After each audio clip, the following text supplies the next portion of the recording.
मैंने उसे समझाने की पूरी कोशिश की। मैं समय पर पहुंचने की पूरी कोशिश करूंगा। मैं तुम्हारा काम करवाने की पूरी कोशिश करूंगा। मैंने उसे बचाने की पूरी कोशिश की। तो बस इस तरह के सेंटेंसेस जो कि अक्सर हमें हमारी डेली लाइफ में बहुत बार बोलने होते हैं।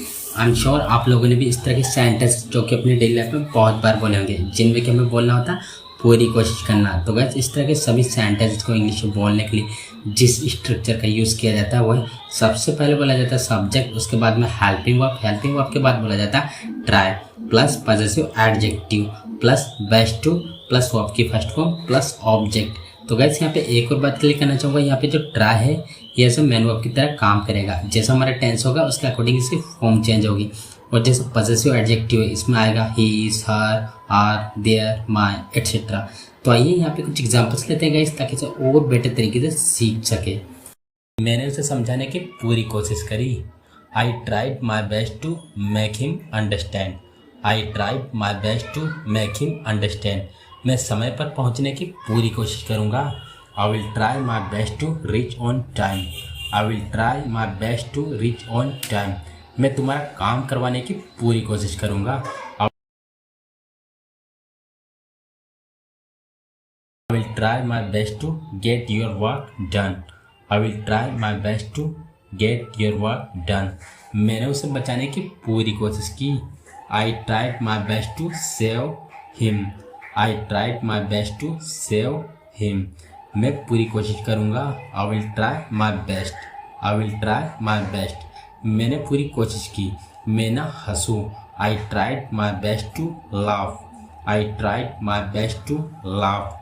हम समय पर वहाँ पहुँचने की अपने लिए पूरी कोशिश करेंगे। We will try our best to reach there on time.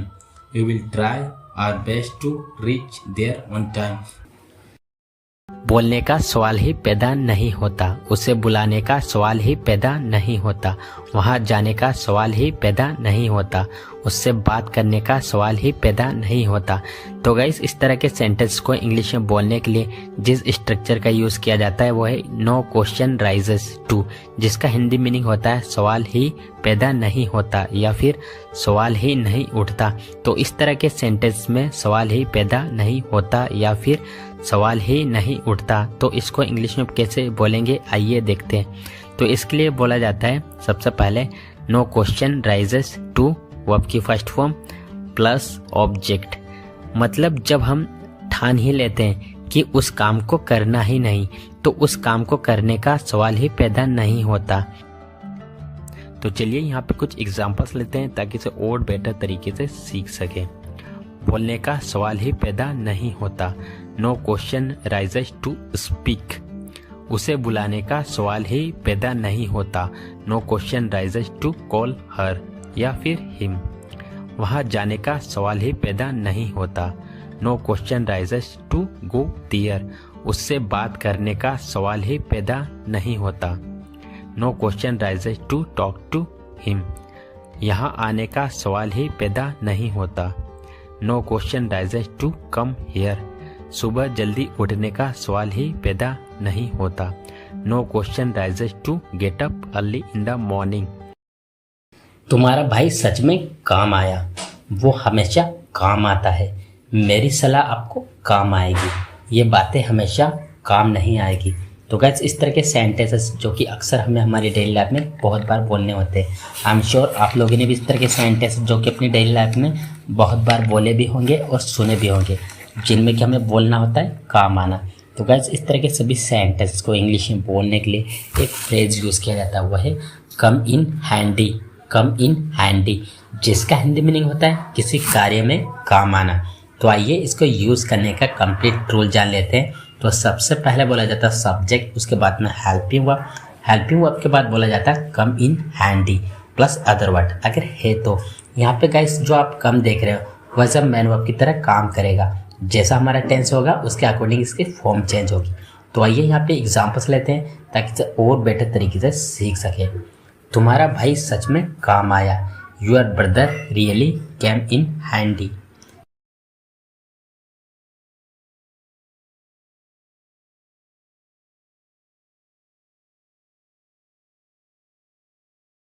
वो हमेशा काम आता है, ही always comes in handy, he always comes in handy, मेरी सलाह आपको काम आएगी। My advice will come you in handy, my advice will come you in handy, ये बातें हमेशा काम नहीं आएगी। This things will not always come in handy, this things will not always come in handy, तुम्हारी चाय ठंडी हो रही, तुम मोटे हो रहे हो, तुम पागल हो रहे हो, अंधेरा हो रहा है।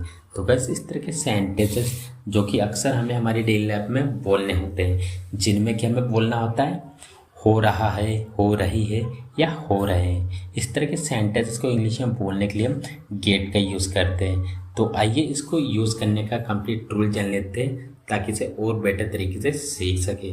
सबसे पहले बोला जाता है सब्जेक्ट, उसके बाद हेल्पिंग वर्ब, हेल्पिंग वर्ब के बाद बोला जाएगा गेट, उसके बाद में ऑब्जेक्ट। जैसे यहाँ पे ऑब्जेक्ट कुछ भी हो सकता है। तो यहाँ पे चलिए अब एग्जांपल्स लेते हैं ताकि इसे और बेटर तरीके से सीख सके। उससे पहले एक और बात क्लियर करना चाहूँगा, यहाँ पे गेट मेन वर्ब की तरह काम करेगा। जैसा हमारा टेंस होगा उसके अकॉर्डिंग इसकी फॉर्म चेंज होगी।